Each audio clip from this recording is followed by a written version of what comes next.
কালকে অত্যন্ত high voltage day supreme কোর্টে। আপনারা সকলে জানেন 2016 এসএসসির চাকরি বাতিলের যে মামলা, সেই মামলার রায় ঘোষণার দিকে তাকিয়ে আছে সারা রাজ্যের মানুষ।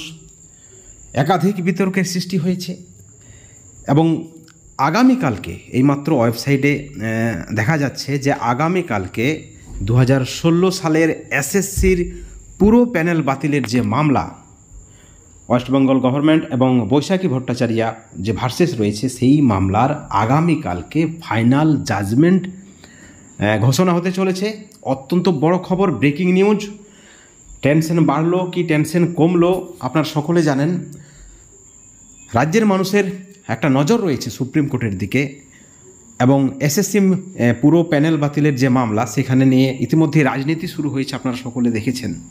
এবং সেই মামলার অর্থাৎ আগামীকাল 3/4/2025 honourable chief justice and honourable mister justice Sanjay কুমারের বেঞ্চে এই মামলার ফাইনাল জাজমেন্ট হবে, যেমনটা খবর রয়েছে। এবং সিরিয়াল নাম্বার রয়েছে 1501 এবং ক্যাটাগরি রয়েছে ফাইনাল জাজমেন্টের।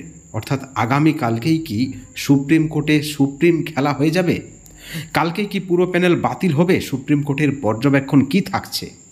2016 সালের এসএসসির পুরো প্যানেল বাতিলের যে মামলা, ওয়েস্ট বেঙ্গল ভার্সেস বৈশাখী ভট্টাচার্য, যেখানে অনেক আইনজীবী চাইছেন যে পুরো প্যানেল বাতিল হোক। সেখানে দুর্নীতি হয়েছে, টাকার বিনিময়ে চাকরি হয়েছে, র্যাঙ্কিং জাম করে চাকরি হয়েছে, যারা অযোগ্য তারা চাকরি পেয়েছে। আবার অনেকে বলছেন এতদিন চাকরির পর যদি চাকরি চলে যায় তাহলে কিন্তু শিক্ষা ব্যবস্থা ভেঙে পড়বে, যেমনটা রাজ্যেরও দাবি।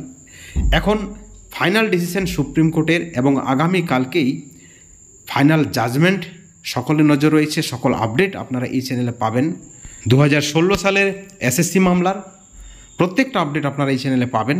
অবশ্যই চ্যানেলে নজর রাখবেন এবং সবশেষে আপনাদেরকে চ্যানেলের পক্ষ থেকে রিকোয়েস্ট, চ্যানেলটিকে সাবস্ক্রাইব করে রাখবেন এবং আপনাদের মতামত কি পুরো প্যানেল বাতিল হওয়া উচিত নাকি অবশ্যই যোগ্যদের চাকরি থাকা উচিত, অযোগ্যদের চাকরি শুধুমাত্র বাতিল হওয়া উচিত?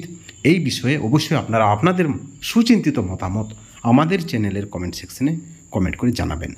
ভালো থাকুন, সুস্থ থাকুন, কিন্তু দুর্নীতি থেকে অবশ্যই দূরে থাকুন। Thank you so much.